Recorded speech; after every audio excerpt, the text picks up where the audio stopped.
starting with headstands. That's sort of the basic. Learning how to headstand, to move your legs when you're upside down, and getting rid of that fear of falling.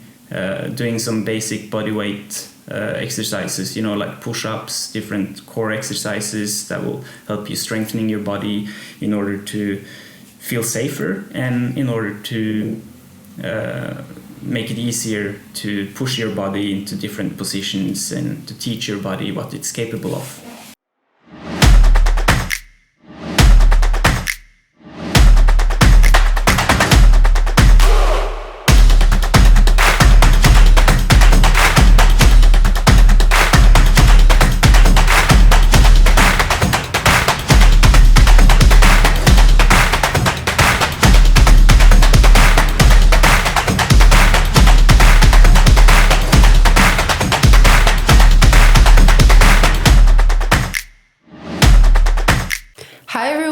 How's it going? Hey, people.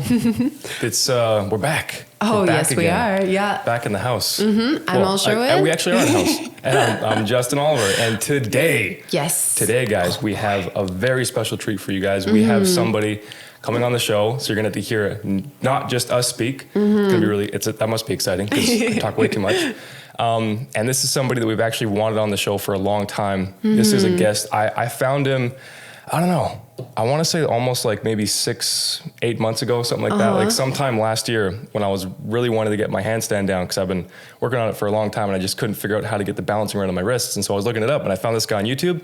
And guys, he's really smart and he's incredibly strong. Like the things he can do with his shoulders is mind-boggling. So without further ado, everybody, this is Sondre Berg. I'm going to try to pronounce your name with the Norwegian accent. I can't really do it that well, but it's like Sondre, I think, something like that. Is that about right? Sondre. Yeah, Sondre. It's cool. Pretty good. It's not bad actually. Really? But, okay. Accents are kind of something that I do as a part-time thing. So hopefully it's not terrible. Okay. Cool. All right. So for all of you guys that don't know Sondre, okay, he is more or less a defier of gravity, homeland of Norway. Okay. He's an entrepreneur. He's the founder of Berg Movement, which is a really, really great coaching company. They teach you guys how to move and learn calisthenics and all that kind of stuff. He's also a hand balancing coach and a pretty seasoned calisthenics coach. He's been doing that for a number of years. I'm pretty sure coming up on like close to 8, something like that by now, right? Yeah, I guess I haven't really done the maths myself, but probably something like that. Cool. Awesome. Nice. That's great. He's also, guys, he's getting a Ph.D. in electrical engineering. So you know he's freaking smart. And I already asked this. He can't help you with your home electrical issues. But he wants to get into green energy and help people with clean energy and be sustainable and all that kind of stuff. So just super cool. He's extremely passionate about just pushing the limits of the human body and movement and just what he's been able to make himself capable of doing is crazy to me. I don't know how his shoulders haven't snapped 50 times, but like he's nuts. His shoulders are insane. Like I said, he's getting that PhD and he wants to get that PhD because he's just super, super passionate about sustainability and making sure that the world is just a very clean, very healthy place for everybody. He's really passionate about people and equality and all that kind of stuff. Super cool. Just kind of like an overall good guy, it seems like. Yeah, I mean, he has you can just a tell by big the heart. smile. But yeah, so without further ado, everybody, Mr. Sondre Berg. And because I'm not that great at pronouncing your name in the proper way, is it okay if I call you Sergeant Berg? That's a little easier for me. Is that all right? Yeah, sure cool. Thing. Okay, so Sergeant Berg, everybody. Well, thank you so much for your kind introduction. Yeah, no problem. Well, it's all true. It's all true. So, might as well get into it. We had a few questions that we wanted to get ready for you. And actually, we've got a lot of questions. We had to kind of sift through them and figure out which ones would be good or not. So hopefully they're not terrible. But honey, why don't you kick us off with the first question? Yeah. Okay. So I watched your 10-year transformation video, which was so cool. By the way, you did a really great job on it. It was just it was amazing watching your journey, guys. If you want to check this guy out, I'm telling you, you have to check out his videos because they're so cool. Just like and that video specifically was amazing to watch. But one of the things you said at the end was that building up your physique wasn't necessarily your goal. So I was wondering if you wanted to talk about that a little bit. Like, what was your goal going through, like, developing as a person in this? Well, that's actually a very great question because it sort of touches into the foundations of what I'm doing this, and why a lot of people are getting into calisthenics movement, hand balancing, as opposed to going to the gym and lifting weights. And I'm not saying at all that that's wrong. It's just so nice to have different opportunities, because we're all different people, you know, so we have different preferences. And some people like going to the gym, lifting like tough weights, lifting deadlifts, squats, you know, but for other people, that's not necessarily a goal that aligns to them and to their philosophy or way of being, you know. And in my case, you know, for, I don't know, like 12, 13 years ago, I started going a bit to the gym because, you know, I wanted to pack on some muscles like everyone did back then. I was, in high school, I guess. And at some point, you know, I sort of didn't find it very motivating, just going to the gym, lifting weights. It sort of wasn't my thing, you know.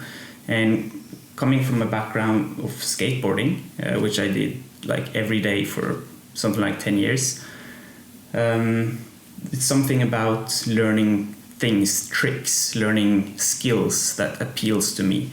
And when I saw on YouTube some guys, you know, doing human flags, they were doing planches, handstand push-ups, all this different super cool stuff, I was totally mesmerized, and I was like, I need to learn how to do this. And from then I sort of went all in, and from the very beginning I was like super stoked, super motivated to train. And from my background as a skateboarder, I already, you know, had the mindset that you need to grind everything and train it over and over and over again, dude, to get your better. shins take a beating. Oh my god, skateboarding's not brutal only your for the shins, lower legs. So because it wasn't necessarily the physique, right? It's the skills and learning to use my body, manipulate my body in different ways, learning cool skills, not necessarily functional skills. I know, you know, it's nothing functional about being I don't know, upside dude. down. The one-arm handstand push-up, that's like the most functional movement that the human body is capable of, I think. You know what I mean? Well, depends on how you look at it. Yeah, I guess, you know, like you need to drop yeah. a pencil and it's like up on the roof, and so you need to like you push yourself up extra high, right? so you can grab it with your toes. I mean, I could see that working. Yeah. But that's basically my story of how I started up. Very compressed, I guess. Cool. Just That's wanting awesome. to master my own body, and, you know, being able to see something, do something super cool, and like, I can do that. I just need to watch it a few times, study the movements, and know that my body is capable of it. And if my body is capable, then I just need to put my mind to it and, you know, practice, drill, study, and eventually I'll be able to do it as well. That's super so cool. That's awesome. That's really great. I'm sure you had to like overcome a lot of fear too. Just like, can I do this? Like going upside down and doing all these like fancy tricks and everything like that. Like just like really pushing yourself, pushing your limits, like you said. And just, you know, it's really cool that now you teach other people how to see like all that potential in themselves, how to really drive it out of themselves and how to push past their limits. That is amazing. Well, yeah, dude, like this guy, just you watch any of his things, he's just inherently inspiring. Like before we got the recording going, I had everything set up like a little bit ahead of time, and I want to go do some handstand push-ups. I tried to see if I can do it freestanding. I'm not there yet, but I got a few off the wall. It was not too bad, and I was like, damn it, I let Sondre down. I'm so upset right now. But dude, like just watch like the things that you can do. Like I remember the first time I saw you, I don't even know what you call it, but it's like when I describe it like when Neo bends backwards to dodge the bullets in the Matrix. Like you do that from your hands upside down. Like that's how I describe it. That's actually a very, very good analogy, because The Matrix was one of my favorite movies back in the days. Dude, me too. And that's awesome. Yeah. And even way before I started calisthenics, one of the things that sort of always attracted me when I watched movies like, you know, The Matrix, Star Wars, different kind of like kung fu movies, you know, Jackie Chan, all of those guys, I was always like super into all of the acrobatic maneuvers that these guys were doing, the control they had over their bodies. So I think there's like always been something in me that wants to do this. There was just never any sort of culture or any community where I was able to sort of unfold these interests, which I didn't. When I started, you know, when you get older, you get more self-sufficient. So it's when you're like 10 years old, you see something cool, you want to learn it. Maybe nowadays you can go to YouTube, you know, and search for a tutorial. You have all these forums everywhere.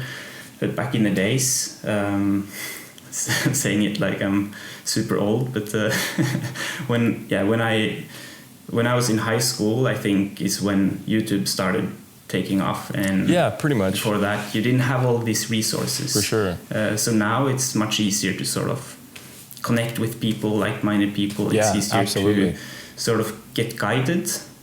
It's sort of a two. It's also easy to get misinformation though. No kidding, totally dude. It's just ridiculous. I remember this one time. This is probably like the worst example I've seen of somebody that's supposed to be certified in fitness and exercise and all that kind of stuff, and they're working with somebody and just doing a terrible job. So long story short, I was in the gym and I was watching this trainer teach his client how to do deadlifts, and the client started to fail and his back was rounding and he was giving out it was way too much weight. Like you could tell it was probably one of the first 3 or 4 times the guy had ever done deadlifts in his life. And this trainer, instead of telling him to drop the weight or giving him extra cues to tighten up his back or bracing the core or whatever, he grabs this chin like this and lifts him up to help him get to the top and then all the way back down.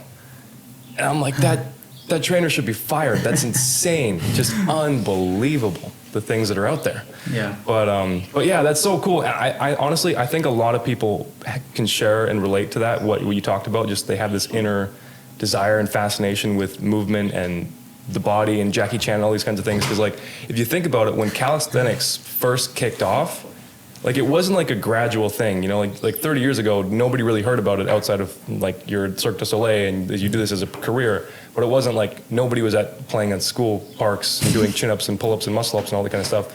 But as soon as like Hannibal for King and all these guys down in New York, like bar stars, as soon as they kind of like popped up on the YouTube, it just exploded. And like 5 years later, everybody knows calisthenics and everybody knows what a muscle-up is. But before that, like nobody did. So I think that that's something that a lot of people can relate to you for sure on. It's just they never really had that outlet. And as soon as it popped up, then they're like, oh, but that's what I've been missing my whole life. And I'm going to do one-arm muscle-ups now all day long. It's freaking awesome. So that's super cool. Exactly. That's really awesome. That's cool. So like what you said that it was because you wanted to put on some beef. I can relate to that. You know, never was really a very thick individual growing up. But like what made you, aside from the whole, like you just overall probably confidence and all that kind of stuff, you want to look better. Like what do you think was the inner thing that made you want to get into fitness overall? Because like there's a lot of different ways that somebody can develop confidence. Like somebody can make more money, they can get smarter, whatever. But what do you think it was in you that made it so like your body was that thing that you wanted to use to develop your confidence and progress in life and all that kind of stuff?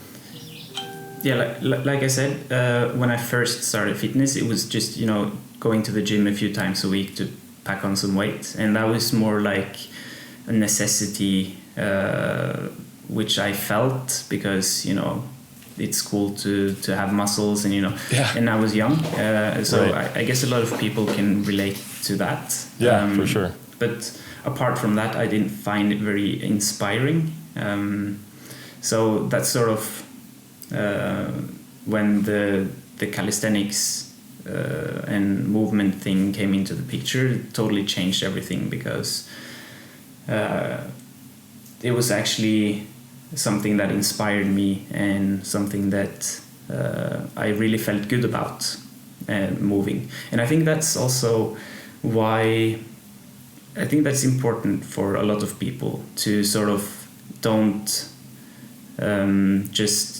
think that the gym is the only place where you can pack on muscle, get healthy, get fit. I mean, muscles aren't really, there's no point in being super huge unless that's your inherent goal, you know. Some people, I think that's a perfectly fine goal as well. If you want to get into fitness, bodybuilding, whatever, it's totally fine. But for a lot of people, that's not really inspiring.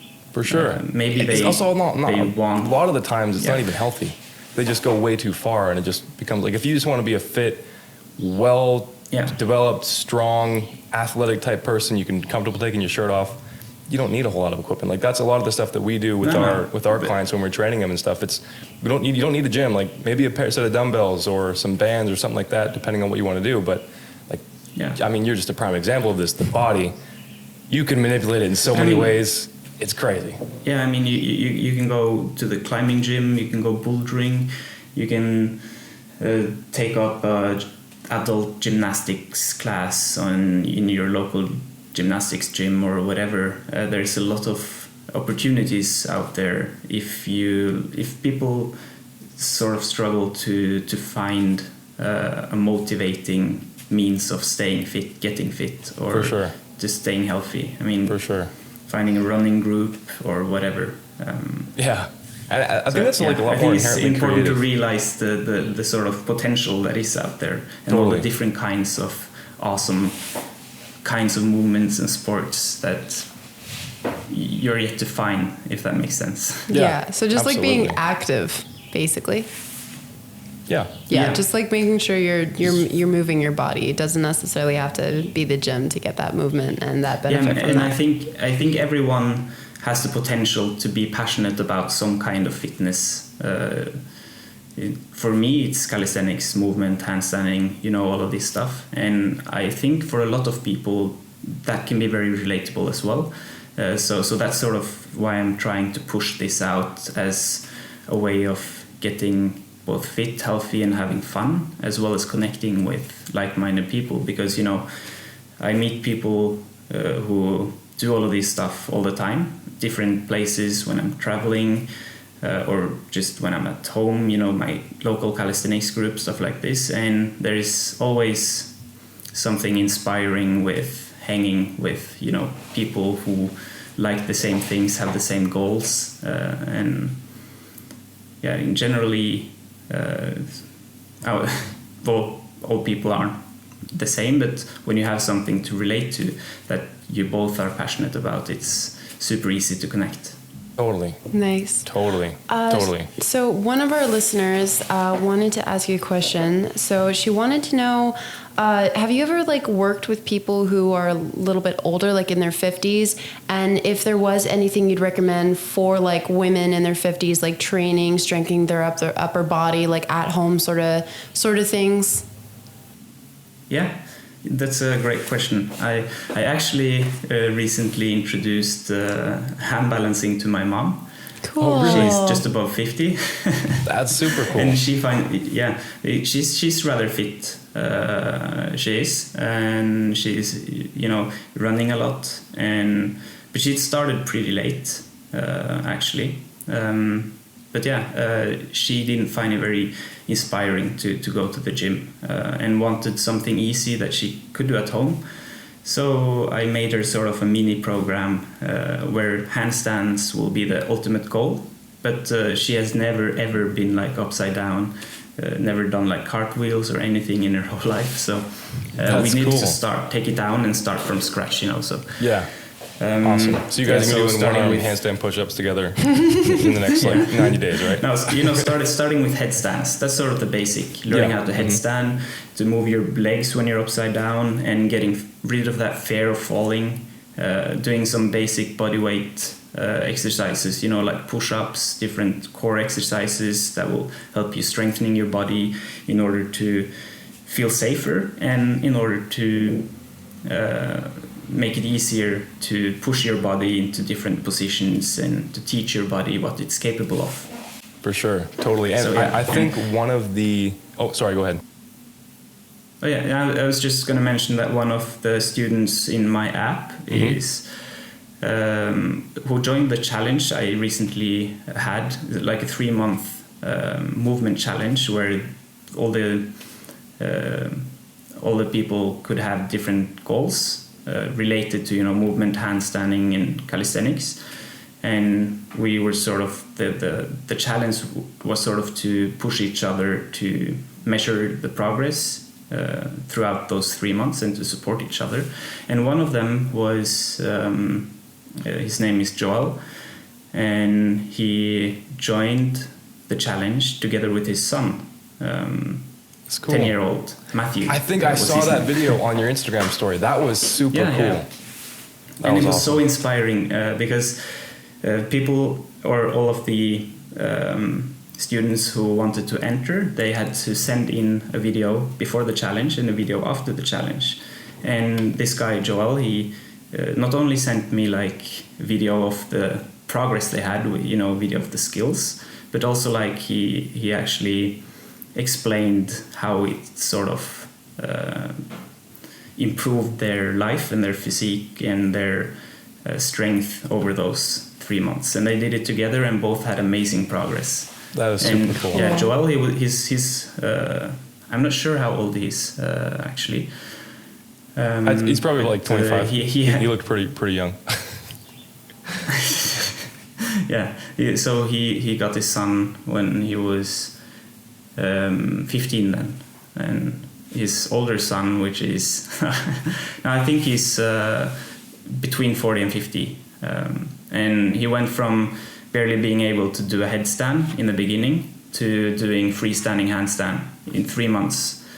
That's not so bad at all. Yeah, that's super great. So yeah, and yeah, I'm also very careful about my programming in that way. When I make programs for my app, I always include I make programs for all levels, and it's not, and I make enough, you know, steps so that you can always sort of see progress, because that's super important, especially in calisthenics, because it's not, you can't just put on some weight.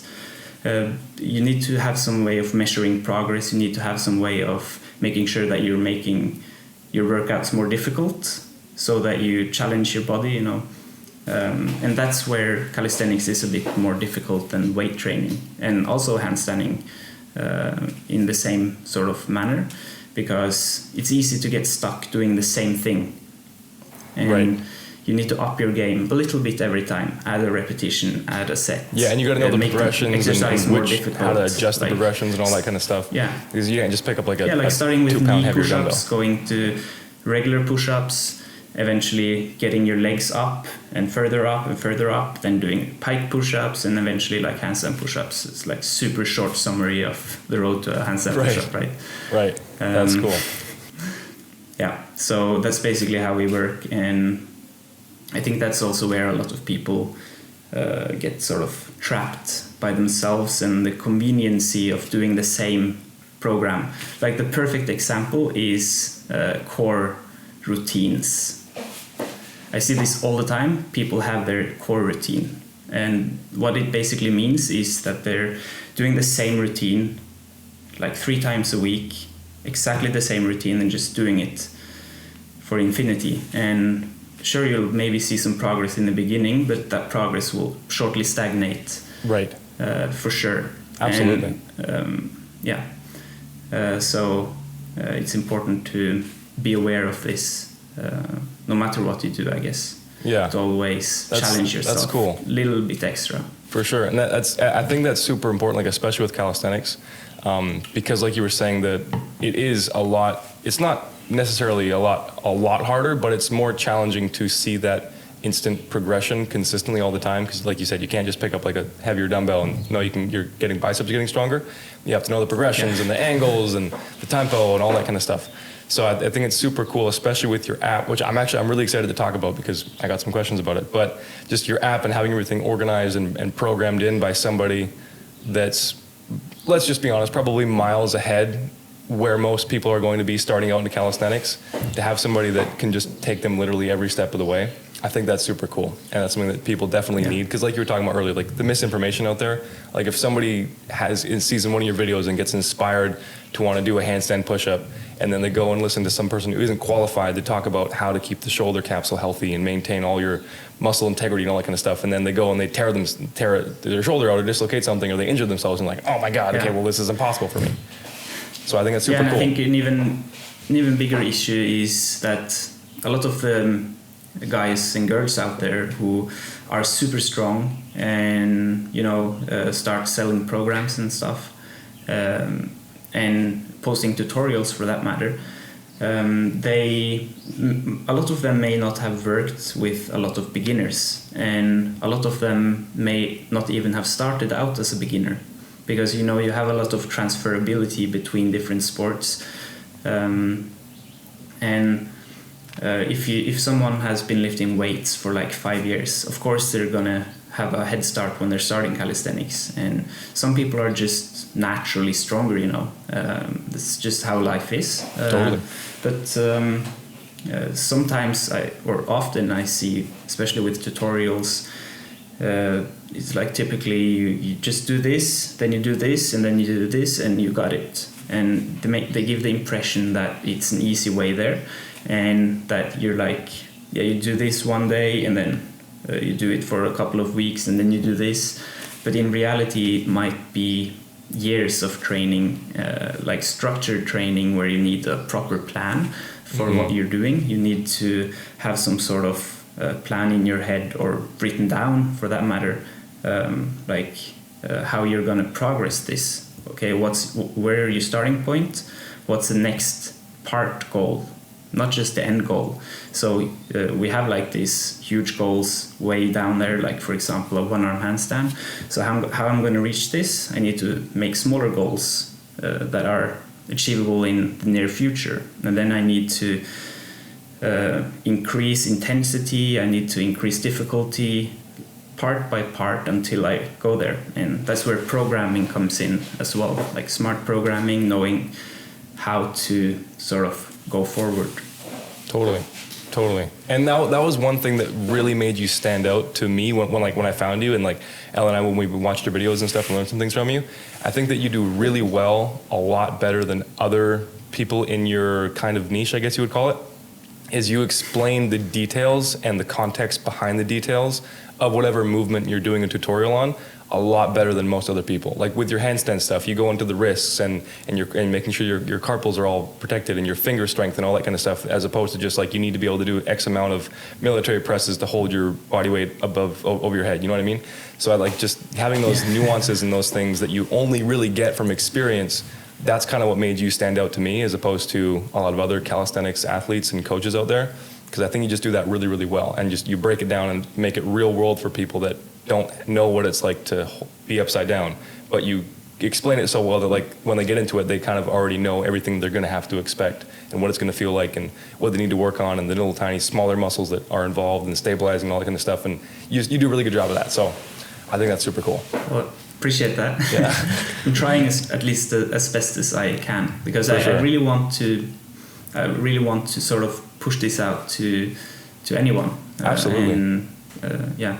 Absolutely. Because like, I mean, if you think about it, the weights and the working out in the gym, that's really only been around like the last 100 or so years. Before that, like the calisthenics and bodyweight stuff, that's all we had to work out. And you'd pick up like a wrench and you work on a car, or you pick up a hay bale and all that kind of stuff. But it was all like, there was no going to the gym to do set workouts. Around a lot. Exactly. Yeah. You wear 50 pounds of armor. You get like one super massive armor. Yeah, exactly. So like, you know, just being in touch with your roots and going back to just people's foundations and our culture and all that kind of stuff. I think, like, I really like calisthenics a lot. It's really cool. I'm not nearly on the level that you are with skills and all that kind of stuff, but bodyweight training is definitely something that I'm really into, and it's the primary way that I work out myself, for sure. It's super cool. Mm-hmm. Super easy. Yeah. And like anybody can do it. Yeah, absolutely. Anyone from home and stuff. And so your app is great.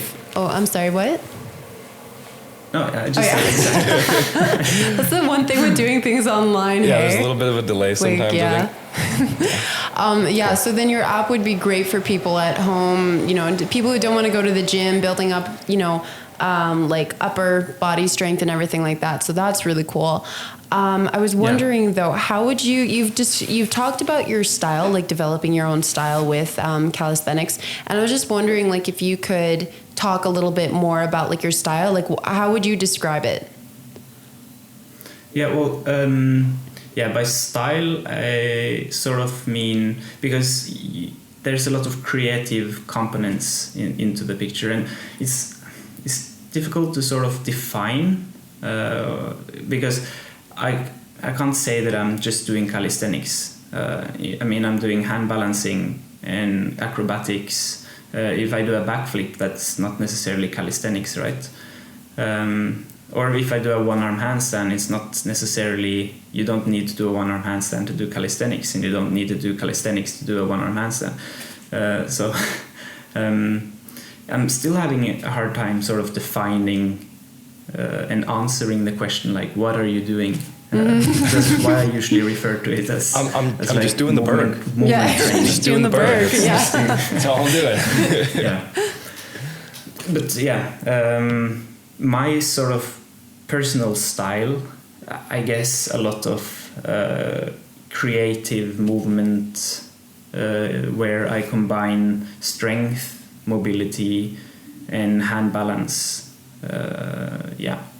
That's awesome. If that makes sense. Yeah, absolutely. So, and acrobatics. So, balance, strength, acrobatics, and did I say? Mobility? And mobility. Yeah. Cool. Yeah, that's awesome.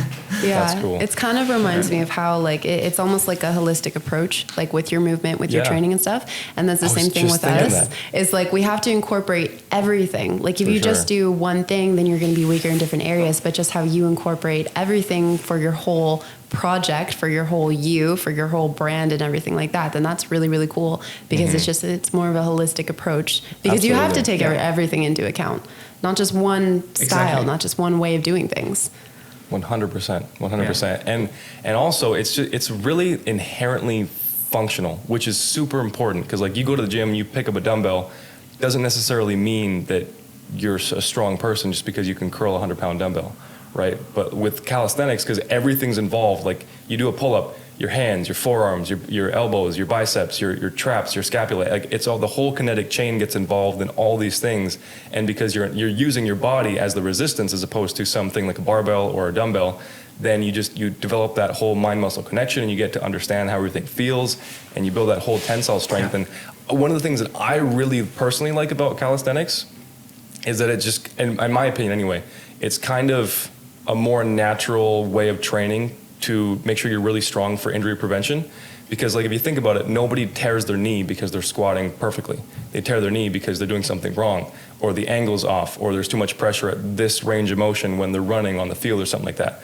But with calisthenics, because like all you're doing is just moving your body in different ways at different angles, different degrees of intensity, all that kind of stuff, that really strengthens a lot of the connective tissue and your joints and the skeletal muscles way more inherently than training in the gym does, because you can go to machines and you can get really strong chest, but it doesn't necessarily mean that you're going to be able to keep that chest attached if you do something that you way too heavy that you shouldn't do.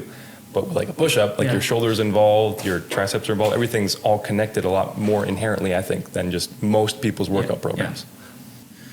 That's very true, but I also have to say that when you do like calisthenics or bodyweight strength, like high level, there is a lot of injury involved. And fair enough.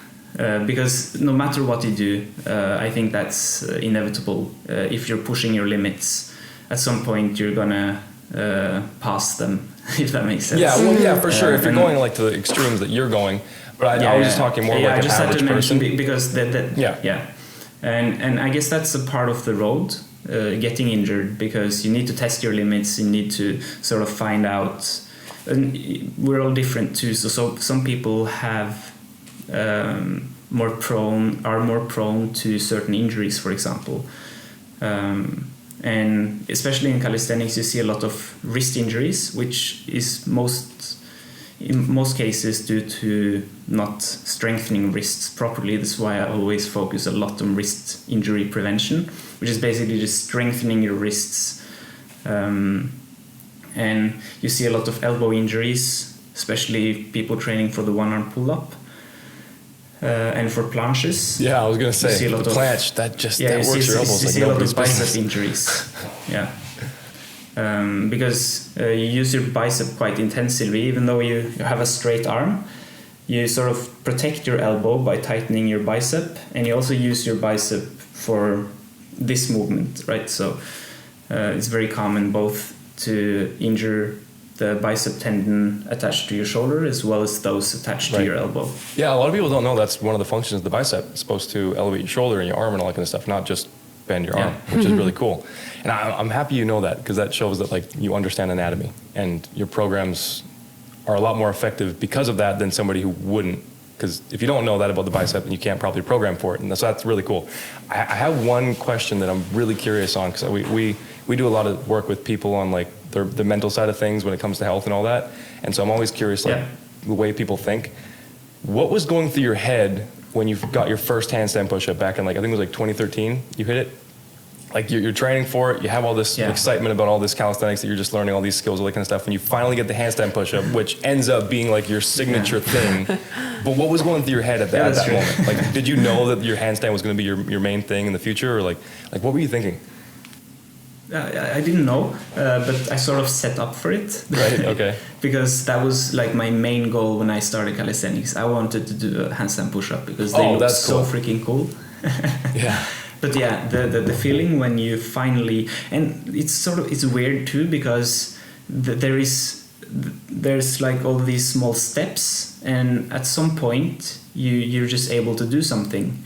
And it's not like you overnight increase drastically in strength or whatever, but sometimes like the perfect day, it just clicks, and that feeling is, overwhelming happiness, and you get so proud. That's awesome. Because you've been working on something for months, even years, and then finally you do it your first time. That's super cool. And yeah. That's super cool. How old were you back then when you hit that? 22 maybe. Oh, that's so cool. That's awesome. Because now nobody can say like, well, I didn't start when I was 13 years old in gymnastics, so I can't do none of this. Like, no, you got your first handstand push-up when you were 22. 8 years later, you're doing just freaky shit. Like, it's crazy the things that your shoulders can do. So that's just super cool. You didn't start when you were a kid. Like, I'm sure you had some athletic background with the skateboarding and the working out and all that kind of stuff. But like, you're not a child prodigy. No. Excuse me. But I would think, just based off everybody that I know, you're probably for sure in the top 1% of the top 1% of shoulder strength and capacity and what you can do upside down with your hands over your head. Like, it's insane. So that's super freaking cool. I think that's really inspiring. A lot of people just assume that people are talented or have done something from growing up, but in my case, I wouldn't say that any of those are true. If anything, I have a talent for training and working hard. And that's, I think, also a skill that can be learned, which is something I learned through skateboarding, as I said. Just like giving it your all. And how long did it take you to get your first kickflip? I think for me, it was probably like close to 10,000 attempts. I don't know. My shins were mangled. Probably like that for me too. I remember that summer I was practicing in my backyard on a little like concrete sort of stairway. Right. Because cool. I didn't feel like cool enough to go to the skateboard park with the big guys. That's awesome. That's cool. When did you start skateboarding? How young were you? 12 years or something at that point, I guess. Cool. Wow. That's awesome. Mm-hmm. That's super cool. Super cool. Yeah, it's never too late to start. I mean, it's also important to be realistic, of course. If someone is starting when they're 50, it's a very small chance that they'll become the best in the world, but that doesn't need to be the goal, It should be about your own journey and your own goals. And I mean, even if you're starting when you're 50 or 60 and it's just hitting that first 10 seconds of handstand, for example, it can be a huge accomplishment. And yeah, it's something that I think people forget, that you can still have huge fitness accomplishments even though you're older than you used to be. For sure. Yeah. Absolutely. So out of everything you've accomplished, what would you say is one of the things that you're most proud of? In terms of like my training? Just like everything, like journey? Yeah. That's a big question. That's a very good question. Yeah. Yeah, but it's actually a good question because I tend to sort of move forwards all the time, but sometimes it's nice to sort of just look back and be proud as well.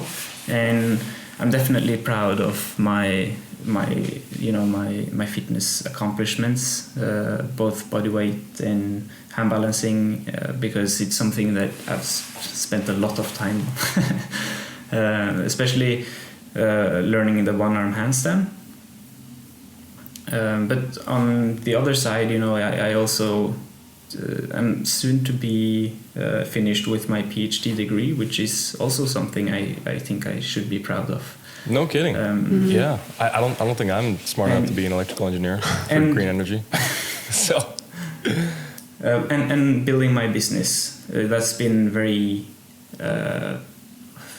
fun and very difficult and challenging, and but because there's so many things and so many things to sort of learn when it comes to everything like social media and website design and marketing and like programming for different I'm actually programming like another application which is also soon to be released. Oh, cool.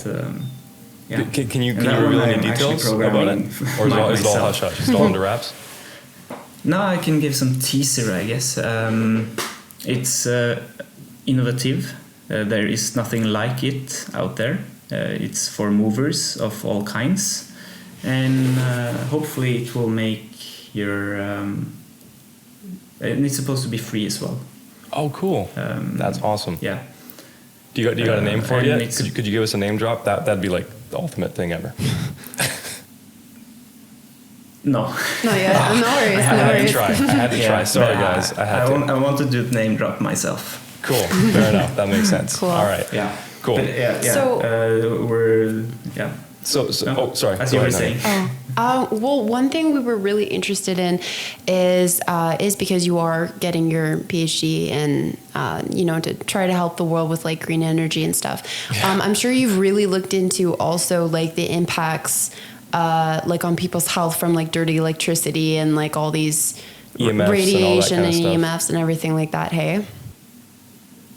Well, it's not something that is a part of my research per se.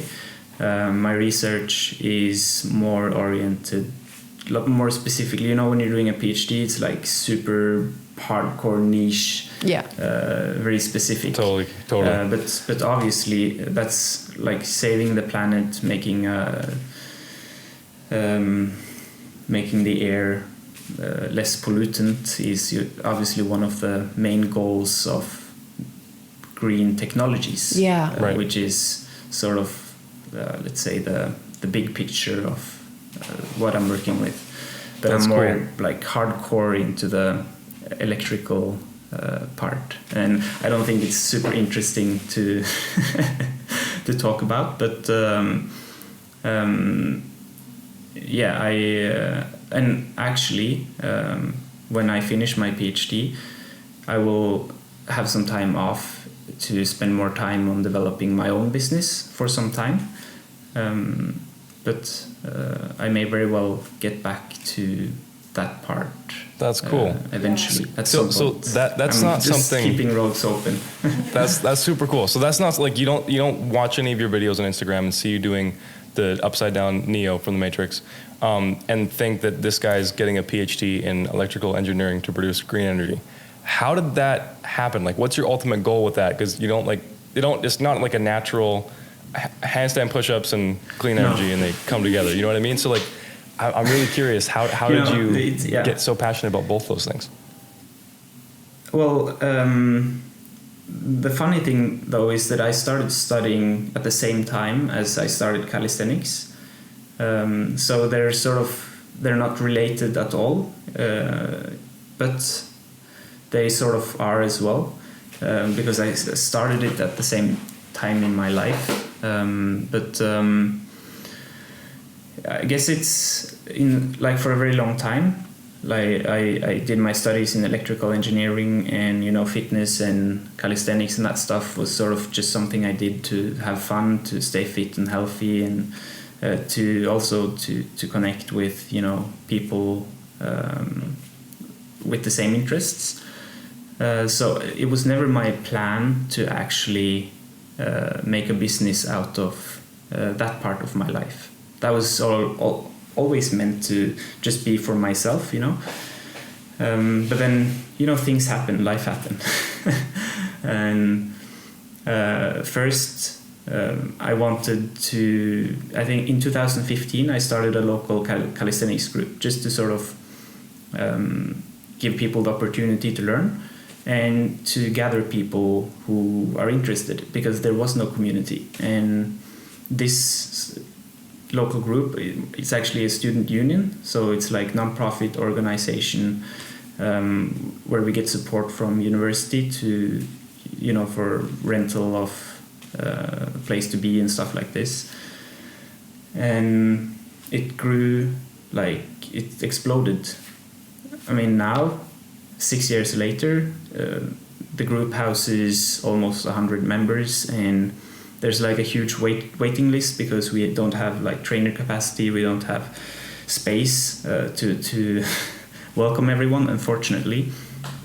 But I guess that road, developing this group and learning to be a coach, teaching people who are total beginners, people who are coming from other sports, all kinds of different people. You know, there's a lot of, when you start university, it's like a lot of different people from all sorts of backgrounds.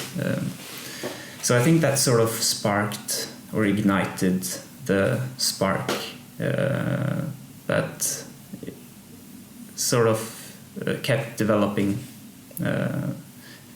And being a coach was something that I found very giving.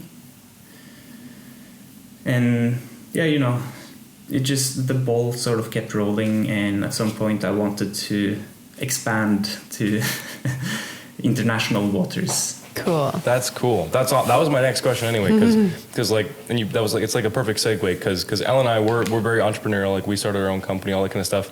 And like you were saying, like when you're an entrepreneur, when you're running your own business and you're not just the manager or an employee of some other company, like you basically have to wear your Batman utility belt 24/7, because you need to understand everything about business and change your hat like Super Mario all the time. It's just, it's a little chaotic and hectic. So I'm always curious about like people, other entrepreneurs as well. And so like you mentioned, that was one of my questions. You mentioned that you did, this wasn't like your goal the whole time. Like you didn't get your handstand push-up and you're like, oh, I'm going to make $1 million teaching people how to do this. Just kind of naturally evolved from that humanitarian thing you're talking about with the nonprofit for all those. Is it like mainly for younger kids, like youth, or just anybody? The group I was talking about? Yeah. No, for students. Okay, cool. It's a student union, so students at the university. Right, cool. Okay. Yeah, where I'm living in Norway, in Trondheim, there is a big, huge university. So there's thousands of students who want to try out new stuff. Right, that's awesome. And I that's wanted cool. to offer calisthenics as this new thing that they wanted to try. You should make that an elective in Norway. You should start a petition. Calisthenics as an elective for the university. That would be great. Yeah, that'd be cool. So it's like, what was going through your mind? Like, 'cause you're running this group, you have all these people coming in, it's getting bigger and bigger over these last 6 years. At what point did you sit down and like, was this like a family decision? Was it you, your girlfriend, your mom, your dad? Was there anybody else involved? Was it just you? Like, what was going through your mind? What was that kind of like the linchpin that you said like, okay, I could turn this into a career. I'm still passionate about the electrical stuff, but calisthenics and movement and teaching people how to do what I do, I could turn a business into this and make it a career and support my family and all that kind of stuff. How did that come about? How did that happen? Well, it didn't. Okay. If that makes sense. That there was no like switch. It's sort of gradual thing that happened. And you know, obviously things also started happening as my following grew, because I got some, you know, viral videos on Instagram, and you get contacted by all these different brands. I want to work with you and stuff like this, and I had to like have a real think about who I wanted to be and who I wanted to appear as, and at some point I also wanted to like expand my teaching, and I started doing like live streams and tutorials and stuff like this, and I found it to be a very difficult way of giving quality tutoring, because I want things to be individual, because every individual is very different, both in how they respond to training, in what kind of training they like. So from that realization, the ideas behind the programs in this app that I'm now offering, that's sort of where it started, because I wanted a flexible solution where people could actually learn and get a program. Not just because I was always hesitant about this selling a program, because you're just selling a piece of paper basically with a bunch of different exercises, a bunch of different repetitions, and you want someone to do that, and that there's a small chance that that's the optimal program for them, unless you also do like one-to-one coaching and make the program. So I sort of wanted to combine this, because I don't have time to do one-to-one with everyone, obviously, and I wanted to provide more than just this piece of paper program. I wanted, so I'm still developing like an ecosystem around this app, where in the app you have the programs and you can choose the different levels of the programs, which is basically like high level levels, like the advanced levels have much higher volume, lower levels have less volume, so it's more in the programming terms. And then within the programs you can choose within like hundreds of different progressions that you can stepwise progress along your journey doing the program. And then I also have tutorials and a forum where people can connect and ask questions, and all these different guides on how you can sort of individualize the programs in terms of how many sets, repetitions, what kind of programming you're using, and stuff like this. So I guess it can get a little complicated if you want it to be, but that's sort of the point, to develop your knowledge about strength training at the same time as you're sort of getting an easy way of approaching different skills and different goals. That's really cool. So like, what's your ultimate goal with the app? Like, is it like, how big do you want to develop your business, this company that you're developing, this movement you're starting? Like what's the ultimate goal? Well, my main goal is to drive a sustainable business, if that makes sense. So the price of the app, for example, is variable. You can apply for different discounts based on where you live in the world, and I also have hundreds of people now on scholarships, because I think it's very important that people have the same opportunities, regardless of their backgrounds or where they are from. And let's be honest, there's no way it's fair if someone from country who's barely able to, work to for sure get his food, for him to pay the same amount as someone from Norway, for example, where we have a very convenient life. For sure. I want to, main goal is quality education for as many as possible, while obviously at the same time also being able to support myself and my life, That's cool. That's a good goal. That's awesome. So like what's the why behind the company? Like, I know you want teaching people how to do cool stuff and be inspiring with the calisthenics and all that, but is it just because it kind of sounds like you're definitely coming at it from a more of a humanitarian, this is like, I'm passionate about this for the sake of giving back to people and stuff. Is it just to create a way that anybody from any level can develop strength and become confident in their body and develop all these skills and all these kinds of things and just kind of have the same inspiring experience that you did? That's sort of the main idea behind it all. But then, you guys probably also know that running a business is not free as well. No, it's definitely not free. And you need, unless you have infinitely amount of time, then you need help from other people who also need to support their lifestyle, their families and stuff like this. So eventually, even though now I'm mostly hiring freelancers for different tasks that I either can't do myself or don't have capacity to do myself, in the long term, I want to also employ and be able to, support, to enable other people to live off of the business that I create, if that makes sense. Yeah, totally. Cool. That's super cool. That's really awesome. That's really. I know that because this is always an interesting topic, because Elle and I we run our company together. Like we're ride or die. We're in this till the end kind of thing, and we do everything together. And I noticed that you mentioned when you and I were talking to set something like this up, that your girlfriend kind of helps you run the things, kind of, it seems like maybe like behind the scenes. What's that dynamic like? Because I know that every time I'm talking to somebody and they find out that me and my fiance are running a company together, they're like, oh, you guys do this together? Like, isn't that a little much? Like, what's going on? So like, what's that like for you guys? Don't you get sick of each other? Yeah, every time, dude. Yeah. Well, my girlfriend is helping me with a lot of things, especially like design matters, because she's, I'm more of practical go-getter, right?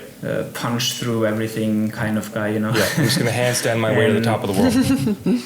Exactly, and she's very good at helping me stay at least a little bit structured, and especially with all of the digital products that I'm making. She's helping me also making sure that everything, is aligned to my original brand idea, and everything like that's colors, the exact same. how you put up things, and I couldn't even come close. So that I totally relate. That's awesome. That's super cool. So it's very, very helpful. That's awesome. I don't mean to put you on the spot, but I always like to ask this to like long-term relationship, like couple. Like, is she the one? Is she the one you're gonna spend the rest of your life with? Definitely. Yeah. That's awesome. That's so cool. We're actually moving to Bali together. Plan is October. Oh, cool.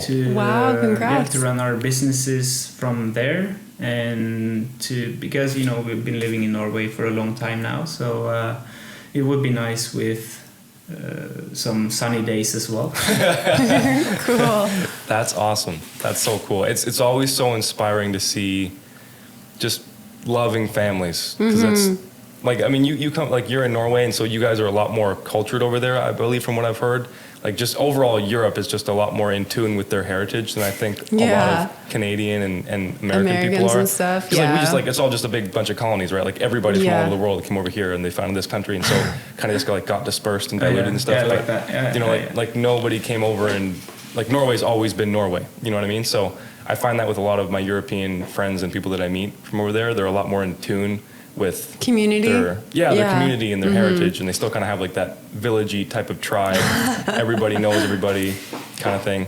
So I think that's super cool. And over here, it's definitely something that we need a lot more of. Yeah, just definitely. Family, and especially when young people, like long-term committed relationships, not just going from partner to partner to partner to partner. Like, if that's what you want, I mean, do your own thing, but it's just so important to have like real, actual love in your life. And I don't think you can really get that unless you have people that you've known and been around with for a long time to develop that real, true, tight-knit relationship. So I think that's super cool. Like, I know I could not do anything close to what we're able to do if I didn't have this gorgeous woman making everything happen, basically.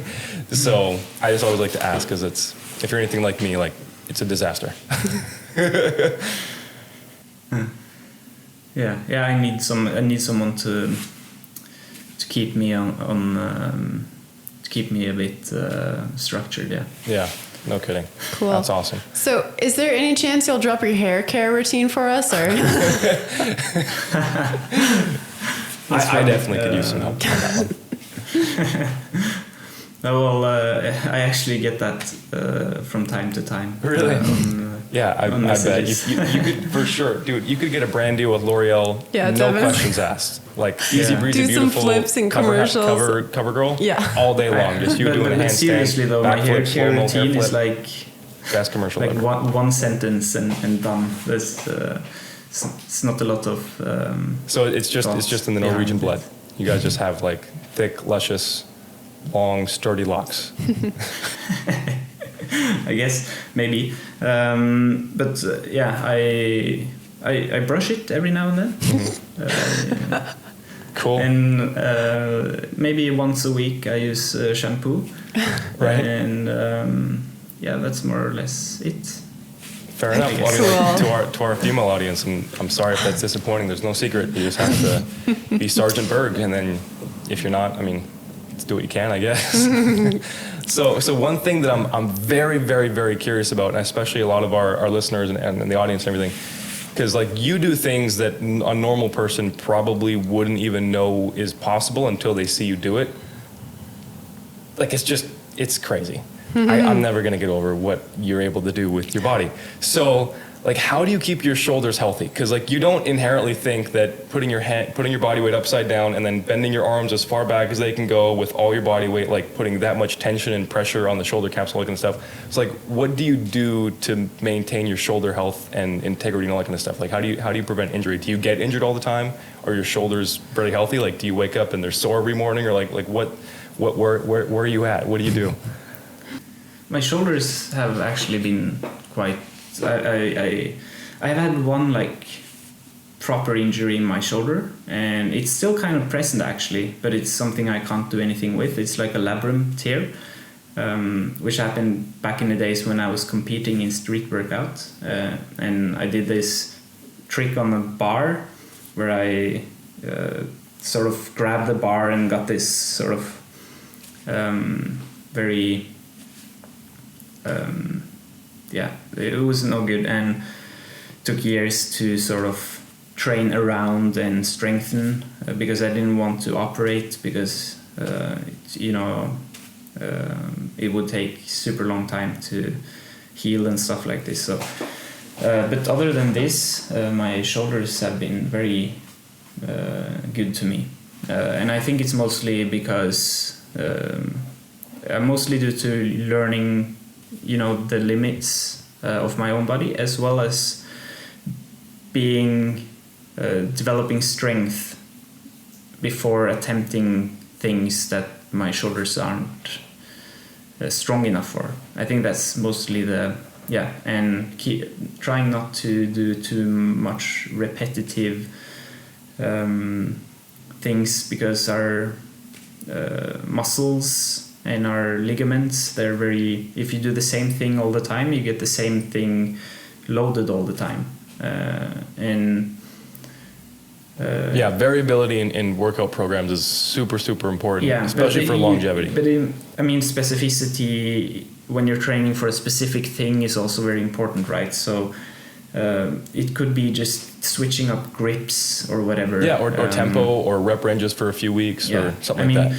A push-up, if you do it like this, or this, or this, or on your fist, or whatever, it sort of hits your ligaments and your soft tissue and your muscles a bit different. Even though you train the same main muscle groups, you make it enough different so that you might not tear on the same things day over all the time. And also developing strength and mobility. Mobility, flexibility is not the same thing. Right. At least in my eyes, mobility is being strong in your end ranges of motion, right? So if I can have someone pull my shoulders all the way back so they're pointing to the wall over there, I would have super flexible shoulders, right? But if I wasn't able to do that myself, my mobility wouldn't be any good. So developing strength in these end ranges of motion is something I've also seen with a lot of students, that it prevents injuries to a very high degree, because no matter what we do, we may be unlucky and overdo something. For example, if I'm doing this hollow back you're talking about, where I'm doing a handstand and I'm bending back like this, so my legs are sort of sticking out. If I sort of lose balance a little bit, I might get much more flexion in my shoulders than what I'm used to, by mistake, for example. And in this case, if my shoulders aren't strong in this position that I'm mistakenly entering, I will get injured. But if I'm in front of this, if I already develop strength here, even though I don't use this range of motion in my training. If I'm unlucky and I get into it by mistake, then I should still be good, if that makes sense. Yeah, absolutely. And we share the exact same thinking behind all of our training. Like being mobile, which, like you said, is just being strong in the end ranges of motion. Like at your most stretched out, you're not risking a tear because your muscles are still engaged and everything's not just collapsing. And that's so important. And I definitely agree that a lot of calisthenics, athletic type acrobatic gymnastics people that put themselves in a lot of weird positions, they definitely missing for sure. And it's so important. So like, is that just your main thing for injury prevention? Just making sure that you're strong and that you're mobile? Do you do any like specific routines or exercises to rehab your shoulder or warm up before a big training session, anything like that? Or you're just naturally strong and just you've been training right, that you just continue to do that and you don't worry about injury?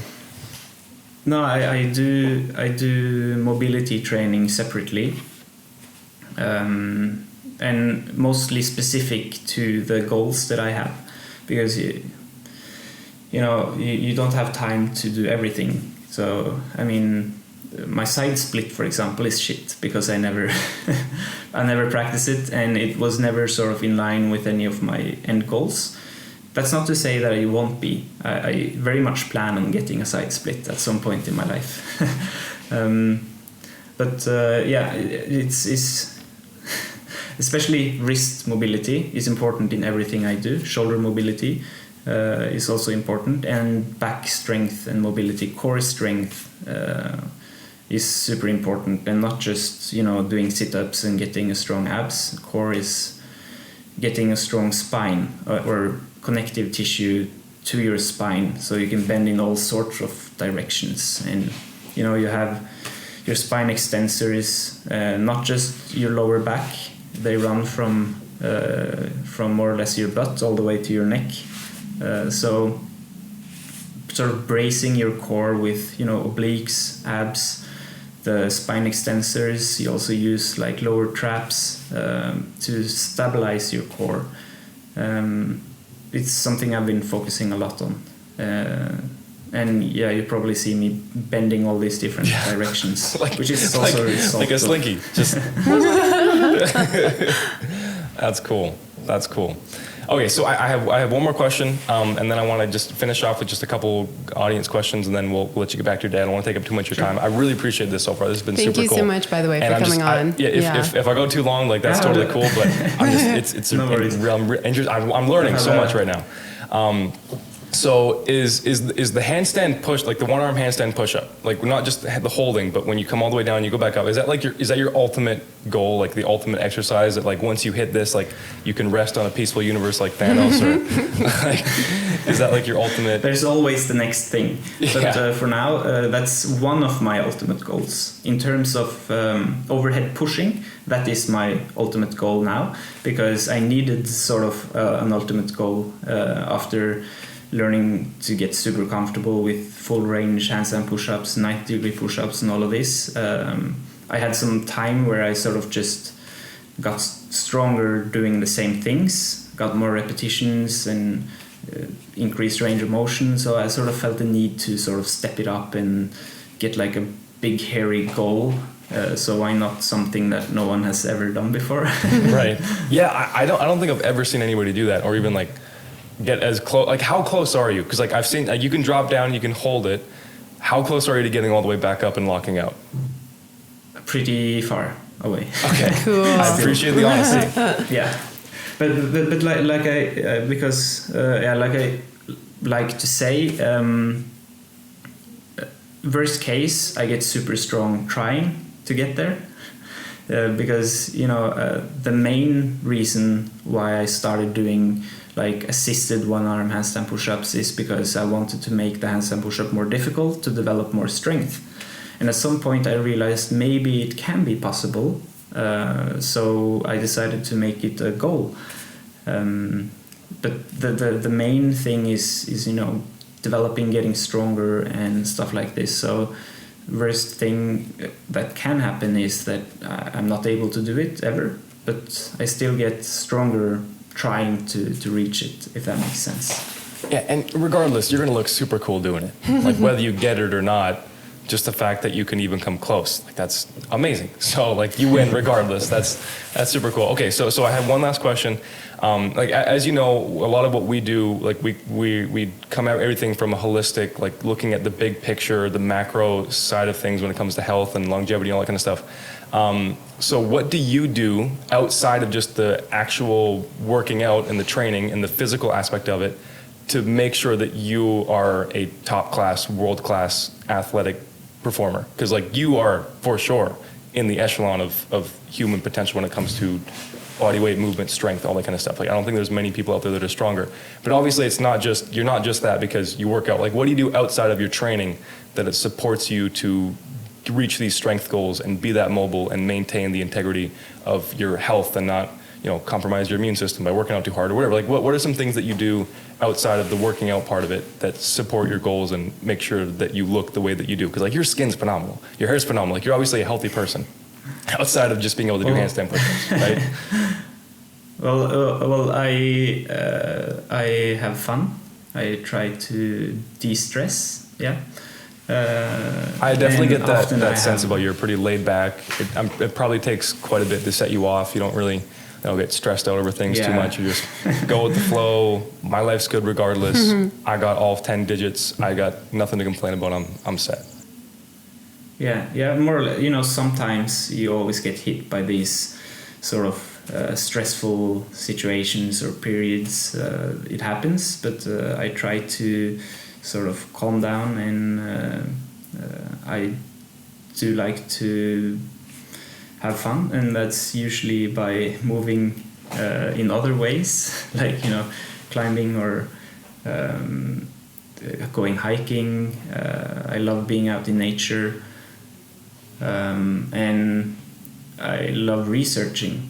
It doesn't really matter what it is, if it's for my Ph.D. or reading a paper on some sort of anatomy question I've had, or certain different training methods. There's so much information out there, and I find it super interesting to sort of link stuff together. Totally. I don't mean to call you up or anything, but like before, when we're getting ready to record, she was just doing like a couple last minute, just double checking. So we wanted to make sure her questions were pertinent and all that kind of stuff. And then we found out a little bit more about what your specific goals are with the Ph.D. It's not just like to be any old electrical engineer. Like you're specifically doing it for green energy because of your passion about the world and the planet and people and all that kind of stuff. And so like that just kind of, she was on their computer for like 15 minutes just reading article after article about green energy and all that kind of stuff, because she's like, we totally nerd out on that kind of thing. So that's super cool. That's super cool. All right, okay, so honey, why don't we get into some community questions like from the friends and all that kind of stuff. You had one more from Zeph, right? You did another one. No, remember it wasn't a quality question. Well, you already answered it anyway. You answered it. It's all good. Cool. Okay, so I got a couple. All right, so I got one. We had quite a bit. I had to sift through. I got one that I thought was really cool from my friend Daquan. I call him AKA the D-Man. So shout out Big D. But his question was, what workout helped you best defy gravity with that tree lateral hanging technique? So he's talking about like when you're doing the human flag on against the tree. What would be your best exercise or your best advice to people that want to develop and get really good at that specific movement? Yeah. And I'm listening very closely because I'm working on the human flag myself. Well, can I say try my human flag program? That works. There we go. Perfect. That's the answer. Just get the app. Though, you'll be Sergeant Berg. The human flag is a bit tricky because it's very prone to injury, and I don't recommend starting to do it before you can at least support yourself with one arm upside down with a wall as assistance, like one arm handstand using the wall, so no balance, just like the strength to do so. Okay, and what would you say, how long should they hold that for? Now, as long as they can hold it, then they should be fine, because you need that strength to push out your shoulders and prevent your shoulder joints to sort of get into a non-optimal position when you're doing the human flag. And same with the upper arm, you need the strength at least equivalent to doing a one-arm hang on the bar, and activating your scapular retraction. Is that what you mean? Yeah. Yep. Okay. So you should be able to do that before you even start training it, in order to minimize the risk of injury. And at that point, I actually have a free tutorial on the human flag on my YouTube. So yeah, because there's so many steps, and it's not like I made deliberately a lot of steps, because I want people to get the right technique from start and don't throw themselves into a position that they will get injured in. So instead of just saying like 50 different exercises stepwise, I think it's better to maybe watch it. Just search for human flag tutorial on YouTube. Yeah. We'll have all your info in the description. So for anybody listening that they want to know more specific details, like I've checked out your handstand tutorial, the handstand push-up tutorial. You have a bunch of different squat progressions on there as well, like the pistol squat, the dragon squat, all that kind of stuff. And they're all very good. So if any of you guys are wanting to know more information about a specific thing that you've seen Sondre do, chances are he's probably got a tutorial. Chances are it's probably pretty good. So go check him out. All his info is going to be in the description for the video on the podcast. And if I don't have a tutorial on it, there will come one. Yeah, and if it's not there, it's in the app already. So either way, like either YouTube, or if you can afford it, go check out the app, because it sounds like it's going to be pretty great. Or apply for a scholarship if you can't afford it. Yeah, exactly.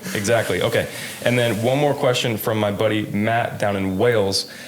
He's wondering, and I'm not sure if you know this, because I know you don't really do a whole lot of in the gym stuff anymore, but do you know what your personal best is for a strict military press? Because like your shoulders are super strong, but do you know what that translates to like if somebody's using weight? I never tested my max, but I actually tried it with a friend in the gym, and I've been planning on doing like a few months of practicing it, just to figuring out, like getting the technique before I try a max, right. Just to figure out just how much, because a lot of people have actually asked that question. It's you will get the answer at some point. I will make a YouTube video of me practicing the technique and stuff for the military press, and so that I can check my max like properly. Cool. But what can you like comfortably do? Like right now, like just give me an idea, ballpark. 80, I can comfortably do a few reps. Nice. That's not bad at all. Nice. Yeah, 80, that's not bad. That's like 100 kilos. And like 160, 170 pounds, something like that. No, sorry, 180 pounds, basically, 178. Yeah, I'm not the best with the kg to pounds conversion. That's cool, awesome. Okay, so just if you wouldn't mind, we always like to have some kind of close off. So if you wouldn't mind, just going into a little bit about like what advice do you have for anybody that's listening to this podcast? They went all the way through the end. Like, holy crap, 86 minutes. And they've just been riveted. They're intrigued. They watch some of your videos. They see you do the upside down Matrix, Neo, dodging bullets type thing. And then they're just like, okay, I'm sold. I want to do this. What would you recommend to anybody to start? Like, should they have a specific diet? Should they do a certain thing? Should they start with this progression? Definitely should they start on these 3 main movements? Yeah, that's an obvious one. Aside from getting your app, because that sounds amazing.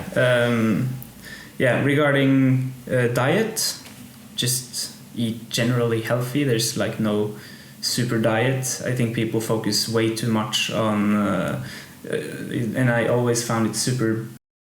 The training is 80% diet thing. Training is 100% training, and then you can optimize it by having a healthy diet. Gotcha. Okay. But it's whatever mom makes. That's given that you have a generally healthy diet, you get your macros and stuff. Training wise, just start. Like, what's your goal? Find a goal. Is your goal to do a handstand? And how do you start? You can check out my tutorial. I have like a total beginner tutorial for a lot of things, and find your level. Spend some time making your program, thinking about your goals and finding the right level, because you need, if you can do 40 push-ups, there's no point in using your push-up in your strength training. You need to challenge yourself and spend some time experimenting with different How many kinds push-ups of can you do in a row?